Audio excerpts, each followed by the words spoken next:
So there seems to be a little interest on the old Oldsmobile. Little shout out there to Martsky. He did a shout out for me. Brought up my car here. So I know people have been asking and want to know what the heck's going on and what's it all about. Well, for starters, it's the 1964 Oldsmobile Dynamic 88 that basically I got for free. I got this car in 2008 or 2007. Guy at work, one of the warehouse guys, comes to me and goes, "Hey, I hear you doing engine swaps.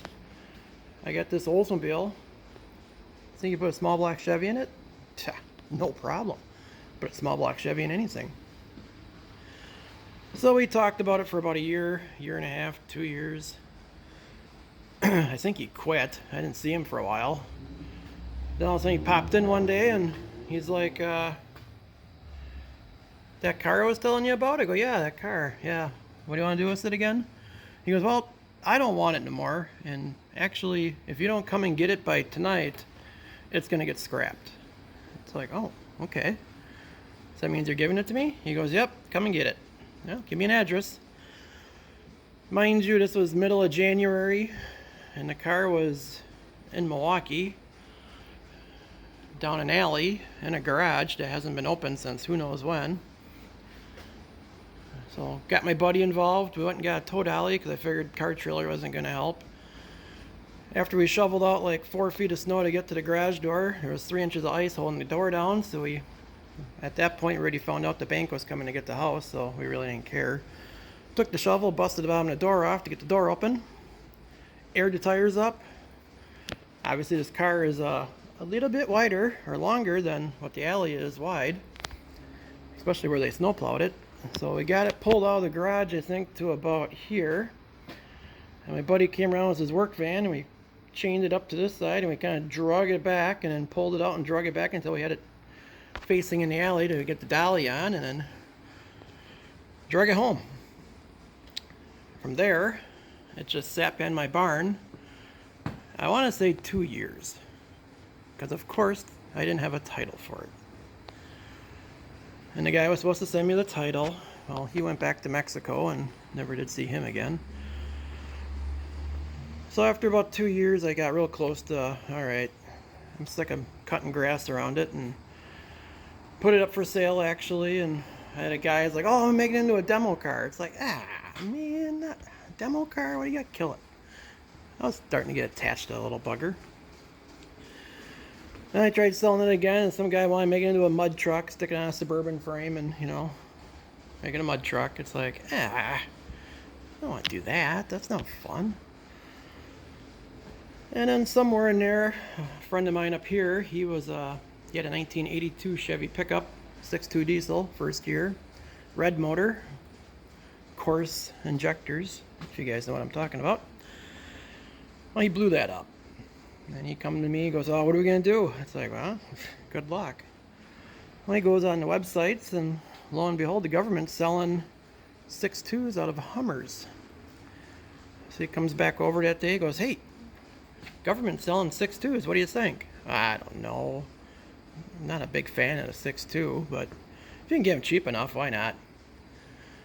So we bought 7 at Navy Pier, and we bought another 8 or 9 over at Rock Island. Got them all collected up, got them up here. They were still in the military crates. That was kind of cool. Still got a couple of them laying around.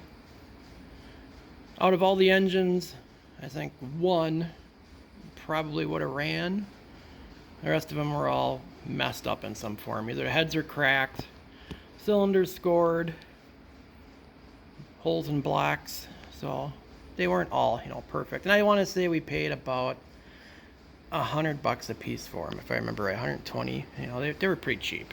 We weren't in it a lot. Obviously, first order of business was to make one for him, because he had to get his truck going, because that was his work truck. So I built one up for him, stuck it in his truck. As far as I know, it's still running. Mind you, this was back in 2008, 2009. Then his dad wanted one for a Kaiser military Jeep. So I built that. and put it in the Jeep. I don't know where that Jeep is. I think the last I heard it was in Belize somewhere. Still running. And I built another one I was going to put in my orange peel, and I had it in orange peel until one day, and this was like, I don't know, a good 6 years later. I had a threaded rod holding the air cleaner on. I'm coming home from work. All of a sudden the truck starts missing a little bit, and it just goes into a dead miss. Got it back to the shop. I opened the hood and my air filter's laying off to the side, and the 12 inches of threaded rod that used to hold the air filter on is gone. Well, it was all a number 8 cylinder. That was a good running engine. That really pissed me off. So once I had orange peel running with the 6.2, I built one more, and then sitting there looking at it, and one day I was cutting grass around the old Oldsmobile again. I took my Yazoo lawnmower, if you guys know what that is, and I'd come up to the side here and I'd push it out of the way, because this car had no engine, no transmission, no front bumper, all the chrome trim's gone, which I really would like to find the chrome trim for a Dynamic 88 four-door. All of a sudden the little light bulb went on in my head. Hey, I wonder if I can get a 6.2 to fit in this car. Did some quick measuring. Came up here, measured the 6.2, went back home, measured this again. Devised a plan, and I think I rolled this car in the shop. It was July, I think it was 4th of July, 2009. And it rolled out the last weekend of September. The 6.2, like I said, is a Hummer. I want to say it's a 95 block, and I know you guys are like, oh, they didn't make the 6.2 in 95. Well, it's a Hummer engine, it's AM General. It's got a casting date of 94, 95, if I remember right. The heads are AM General. Still got the Hummer intake on it, because it's got the Detroit Diesel Crosswind logo. The truck ones did not have that. I did put the a pickup truck oil pan on because my major clearance issues were the rear steer and the suspension for the steering. Getting the engine in here, I probably should have raised it up a little bit more in hindsight. This was actually one of the first vehicles I ever built in terms of it wasn't a nut and bolt job. So it was a lot of learning, and I look at this thing now and I laugh about some of the stuff I did because I would never do that. Got the biggest radiator I could jam in there. That's why it's sitting on an angle and how it's sitting. But the engine was really good shape. I want to say this one had broken heads. So I swapped some heads off of another engine, and it was all rebuilt. I had new rings, honed it, all new bearings, oil pump, water pump. You know, it's rebuilt. The only thing that didn't get rebuilt was the injection pump, which I have sitting on the shelf here for the last, I don't know, 12 years. I just haven't done it yet. But it runs fine, so I'm not going to worry about it. And the only thing that leaks is that oil fill grommet. It's been doing that since day one, and I'm too lazy to fix it. It doesn't leak a lot, just annoying. So the engine was that. Behind that's the Turbo 400 that I took out of a Suburban two-wheel drive that actually had a 6.2 in it, so it's got the correct torque converter. So that's in there. I had to chop the floor out because these cars had a really strange, I forget what they called it, but it's like a turbo something. It was an Oldsmobile kind of transmission. Turbo 400 would never fit in there, so it's actually a grease barrel cut to make the trans tunnel.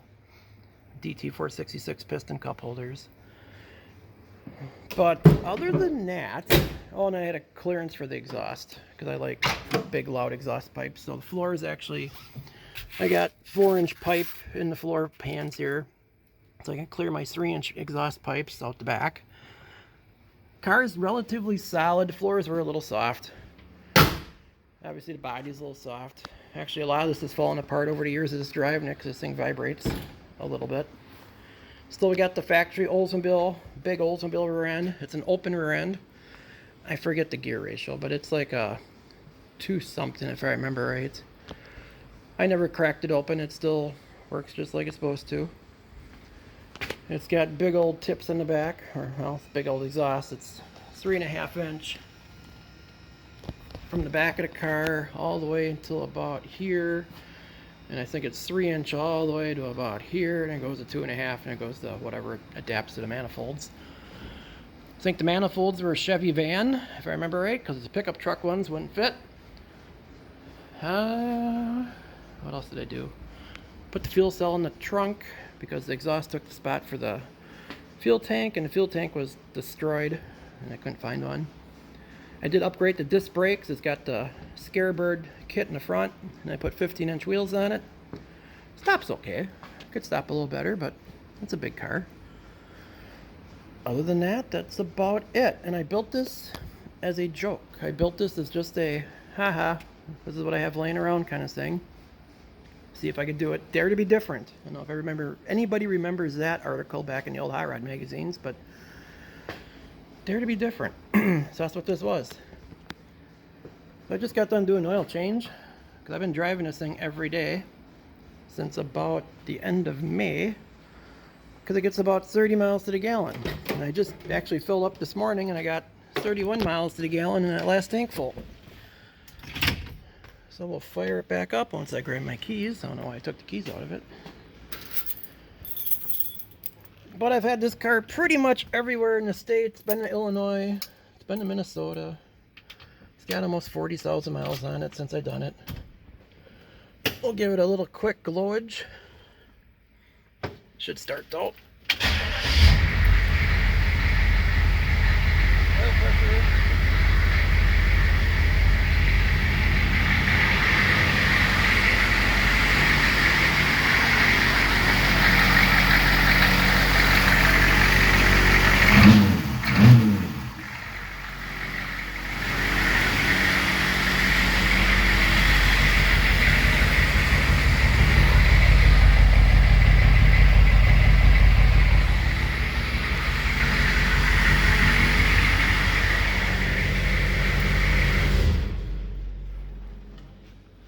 So yeah, remember the first time I pulled out of the garage and the thing fired up, and it's got a bark to it like you wouldn't believe under a load, and it's unique. And I just giggled. I just couldn't stop laughing. So this was 09, and now we're in 2022. I usually don't drive this thing every day. Usually it's, you know, more for fun, and usually I keep it cleaner. I actually do wax it every once in a while. This is probably the dirtiest this car's ever been since I've had it back on the road. But yeah, this was it. This is what I used to call the mat rod. Now I just call it the Oldsmobile, but it's just kind of a spiff that I built, and it's still here. And it's actually relatively simple if you guys want to recreate this, even though a lot of people don't like the 6.2 or the 6.5s. Yeah, I get it. All right, this is becoming a long video. But that's it, guys. So, back to work.